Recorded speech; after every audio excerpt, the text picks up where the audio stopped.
Pertanyaannya, kenapa harus Indonesia yang ditarget saat ini, saudara? Sebab Indonesia memiliki sejumlah keistimewaan yang luar biasa yang tidak dimiliki oleh negeri-negeri Islam yang lainnya, saudara. Dan tidak sampai di situ, dengan mayoritas umat Islam ada di Republik Indonesia ini, saudara, secara otomatis siapa yang memimpin Indonesia, siapa yang menguasai Indonesia, sebetulnya dia adalah pemimpin Muslim sedunia, saudara. Ini merupakan penduduk dengan warga Muslim terbesar di dunia, saudara. Oleh karenanya ini dibaca oleh musuh-musuh Islam. Dengan Indonesia menjadi negara berpenduduk Muslim mayoritas sedunia, berarti Indonesia punya potensi, saudara, menjadi pusat kebangkitan Islam di dunia ini. Subhanallah walhamdulillah wa la ilaha illallah. Saya ingin mengingatkan diri saya dan segenap kaum muslimin tentang suatu hal yang sangat urgen. Tolong dicatat baik-baik bahwa negara kesatuan Republik Indonesia yang kita cintai ini, suka atau tidak suka, dunia tetap harus mengakui bahwa kita punya negeri memiliki sejumlah keistimewaan yang bisa menjadi modal untuk kebangkitan umat Islam di seluruh dunia, saudara. Yang oleh karenanya jangan kaget kalau gerakan-gerakan Zionis internasional, baik yang digerakkan oleh kaum Freemasonry ataupun Illuminati, saudara, menjadikan Indonesia sebagai salah satu target penting untuk mereka taklukkan. Gerakan Zionis ialah suatu gerakan dari bangsa-bangsa Israel di seluruh dunia yang bercita-cita ingin mendirikan negara Israel Raya untuk menguasai seluruh dunia. Sedangkan Freemasonry ini gerakan politik yang dilakukan oleh kaum Zionis yang tujuannya untuk memuluskan dan melancarkan jalan bagi Zionis di dalam mewujudkan cita-citanya. Begitu juga Illuminati, suatu gerakan politik yang merekrut tokoh-tokoh dunia, baik dari kalangan Yahudi maupun non-Yahudi, baik dari kalangan Israel maupun non-Israel, untuk menjadi kaki tangan Zionis di dalam mewujudkan cita-cita mereka. Makanya jangan kaget, gerakan Freemasonry dan Illuminati sudah ada di Indonesia sejak zaman penjajahan Belanda, karena Belanda yang membawa saudara Freemasonry ke negeri ini. Dulu disebut tarekat Mason.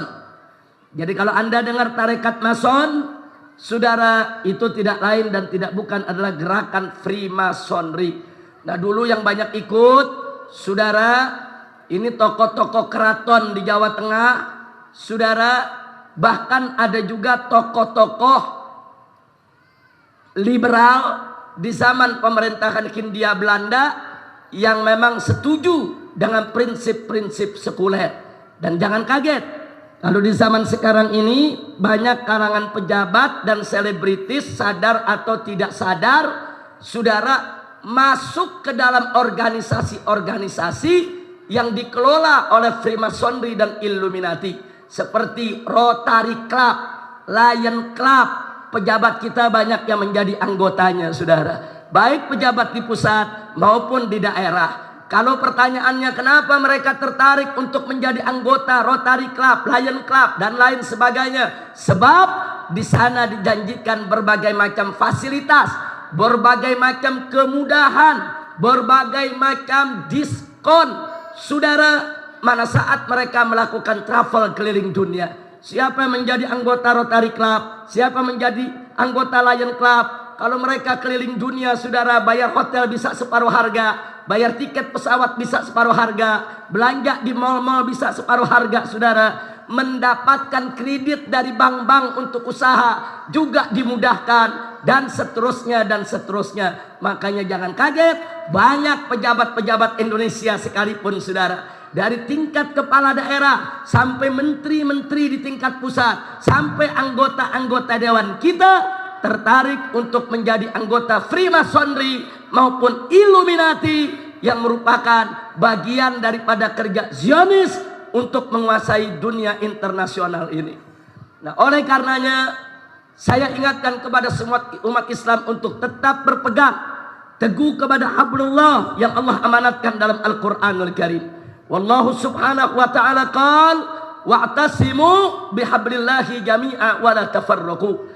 Berpegang teguhlah kamu kepada hablullah, kepada tali Allah, kepada hukum Allah, kepada aturan Allah, kepada ajaran Allah, dan jangan sekali-kali kamu berpecah belah.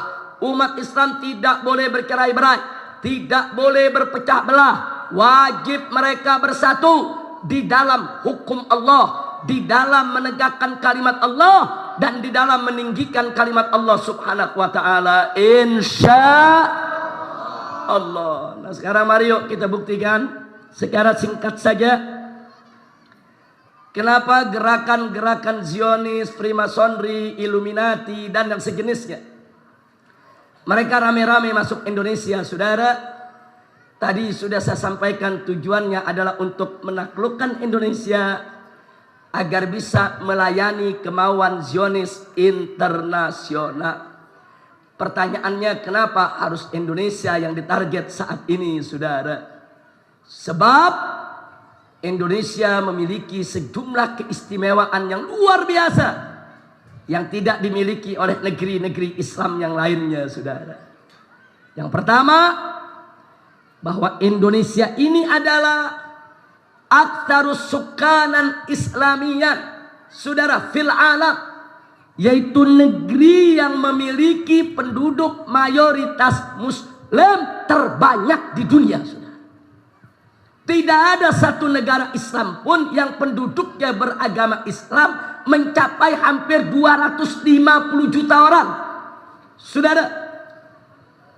Dan ini nggak main-main, banyaknya kuantitas dari penduduk Republik Indonesia ini merupakan modal besar untuk gerak pasar ekonomi internasional, saudara. Makanya kita lihat bagaimana Indonesia menjadi sasaran empuk untuk barang-barang produk asing, saudara. Apakah itu penjualan daripada kendaraan-kendaraan otomotif, apakah penjualan elektronik, apakah penjualan lain-lainnya, saudara. Mereka semua serbu pasar-pasar Indonesia karena di sini merupakan pembeli terbesar di dunia, saudara.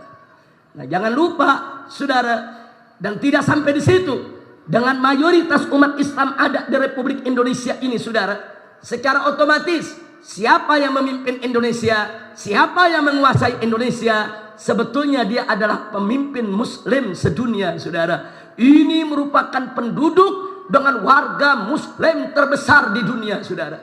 Negara-negara Arab tidak seberapa, saudara. Negara-negara Arab terpecah menjadi negara-negara kecil. Ada Saudi, ada Kuwait, ada Yaman, ada Bahrain, dengan penduduk hanya beberapa puluh juta saja, saudara. Tapi Indonesia, negara kesatuan Republik Indonesia, dari Sabang sampai Merauke yang begitu besar, begitu luas, ini menghimpun tidak kurang dari 250 juta jiwa beragama Islam, ibadallah. Oleh karenanya ini dibaca oleh musuh-musuh Islam. Dengan Indonesia menjadi negara berpenduduk Muslim mayoritas sedunia, berarti Indonesia punya potensi, saudara, menjadi pusat kebangkitan Islam di dunia ini, saudara. Maka itu, saudara, musuh-musuh Allah, musuh-musuh Islam tidak suka dengan potensi yang dimiliki oleh Indonesia ini, saudara. Lalu apa yang mereka lakukan? Mereka lakukan berbagai macam upaya. Bagaimana caranya ke depan Indonesia tidak lagi mayoritas Islam, saudara. Mereka hancurkan sendi-sendi kehidupan kita. Bagaimana Indonesia 20 tahun yang lalu, umat Islam di Indonesia masih 90%, saudara. Tapi hari ini umat Islam di Indonesia hanya 86%, saudara. Kenapa bisa berkurang? Satu, karena kristenisasi yang merajalela. pemurtadan yang merajalela di berbagai daerah di Indonesia, dan banyak orang-orang awam Indonesia yang dimurtadkan. Enggak sampai di situ. Yang kedua, saudara, bagaimana orang-orang di luar Islam mengharamkan pengikutnya memiliki keturunan sedikit, saudara. Sementara di kalangan umat Islam, saudara, rame-rame ingin punya keturunan sedikit, saudara. Ya, mereka berlomba untuk memiliki anak keturunan yang banyak, sementara umat Islam berlomba untuk mengurangi atau menahan keturunannya satu atau dua saja. Akibatnya populasi pertumbuhan daripada orang-orang Islam menjadi lambat, sedangkan populasi pertumbuhan orang-orang di luar Islam menjadi cepat, saudara. Nah, makanya maaf Pak Bu ya, jangan salahkan saya kalau saya sering ngomong depan ibu-ibu, ibu punya anak yang banyak, bapak-bapak cetak anak yang banyak. Mumpung bapak mesinnya masih mantep, pabriknya masih ada. Ada yang protes, ada yang katakan, Habib Rizik, ini bagaimana? Kok kita diajak untuk punya anak banyak? Habib mesti tahu, lebih baik punya anak satu jadi kiai daripada punya anak 20. Bu, benar begitu? Berpengaruh kan? Saya jawab jangan. Saya jawab jangan. Saya jawab, saudara, tunggu dulu. Kalau Anda punya prinsip begitu, saya punya prinsip lebih baik punya anak 20 jadi kiai semua daripada satu jadi. Udah punya anak satu jadi. Nah, jadi artinya apa? Dalam berprinsip itu kita harus berjiwa besar, jangan berjiwa kerdil. Saudara, kalau ada orang mengatakan lebih baik punya anak satu jadi kiai daripada 20. Loh, dia punya anak 20. Kan kemana bapak sama emaknya, saudara? Apa dia nggak didik itu anak? Di dalam Islam ini ada dua ketentuan, saudara. Kita itu dianjurkan oleh Nabi alaihi salatu wassalam untuk memiliki keturunan yang banyak dan baik. Bukan banyak saja, banyak dan baik. Makanya tatkala Sayyidina Ali ibn Abi Thalib radhiyallahu taala anhu dan Sayyidatuna Fatimah Zahra radhiyallahu taala anha dinikahkan oleh Nabi, salah satu doa Nabi untuk pasangan yang baru dinikahkan tadi adalah Allahumma akhrij minhuma al-katsir thayyib. Ya Allah, keluarkan dari pasangan suami istri ini, dari Ali dan Fatimah, keturunan al-katsir yang banyak, at-thayyib dan baik. Dan di dalam hadis Nabi mengatakan tazawwaju wa taktsuru, kawinlah kamu sekalian sehingga kamu menjadi banyak. Fa inni mubahim bikumul umam yaumal qiyamah, kata Nabi. Karena nanti di hari kiamat aku akan banggakan kalian dengan banyaknya kalian di hadapan umat-umat yang lain. Enggak sampai di situ. Nabi mengatakan tazawwajul wadud al walud, nikahi perempuan-perempuan yang subur. Fa inni mukatsir bikumul umam yaumal qiyamah. Karena aku akan bangga dengan banyaknya kalian nanti di hari kiamat.